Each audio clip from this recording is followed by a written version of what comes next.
অভিমান যার তার উপর করা যায় না। অভিমান করতেও যোগ্য মানুষের প্রয়োজন হয়, যে অভিমান বোঝে।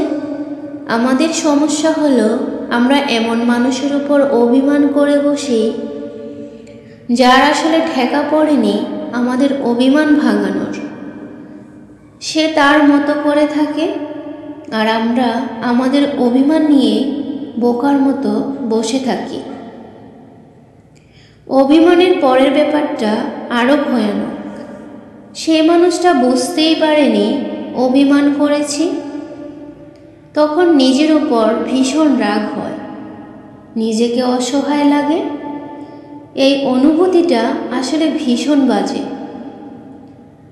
আঘাত দিয়েও যারা ঘুমিয়ে পড়তে পারে, ভেজা চোখ দেখেও যারা মুখ ফিরিয়ে নিতে পারে, সঙ্গ চাইছে জেনেও যারা নিঃসঙ্গ করে দিতে পারে, তারা আর যাই হোক তোমার ভালোবাসা পাওয়ার যোগ্য তারা নয়। নিজের দুর্বলতার খবর গোপন রাখতে হয়।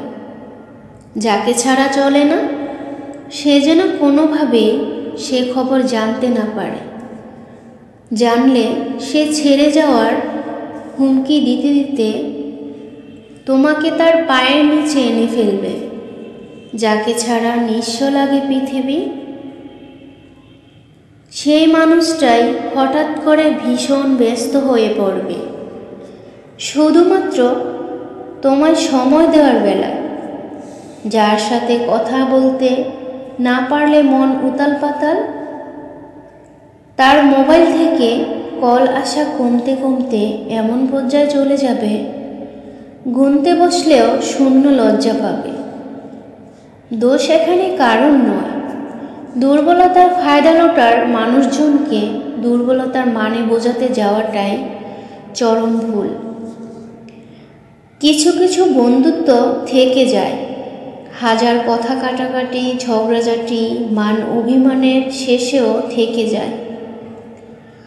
সহজে ভেঙে যাওয়ার মতো ঠুনকো হয় না।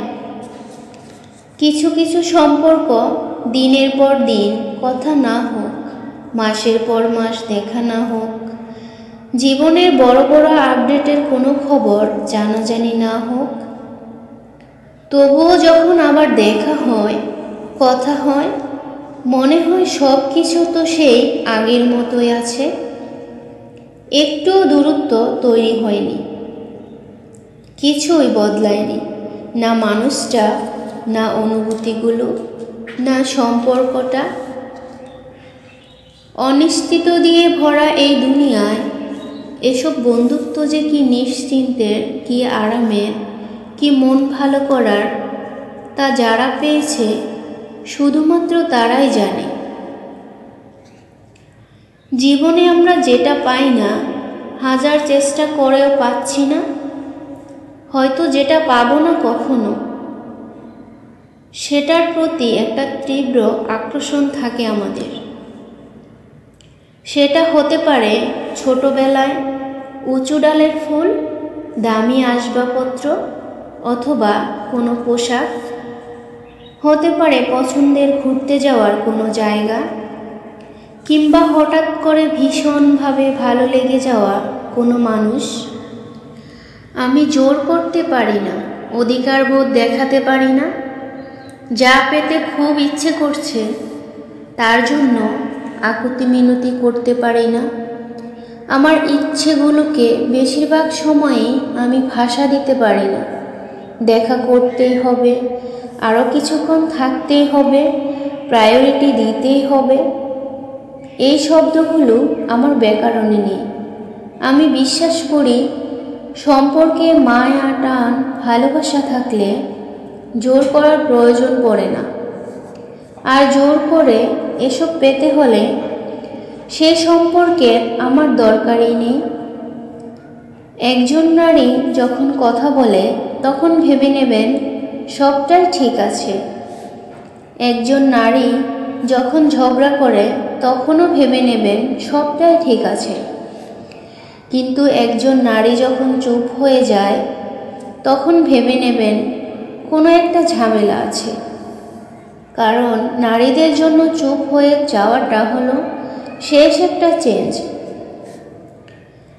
নারী কথা বলবে, আর্গু করবে, তর্ক করবে, ঝগড়া করবে, ভালোবাসবে, কান্নাও করবে, কিন্তু একটা নারী যখন বুঝতে পারে এই সবই বৃথা চেষ্টা, তখন সে একদম চুপ হয়ে যায়।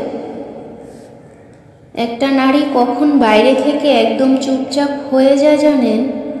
যখন সে ভেতর থেকে ভেঙে চুরে একেবারে তছনছ হয়ে যায়।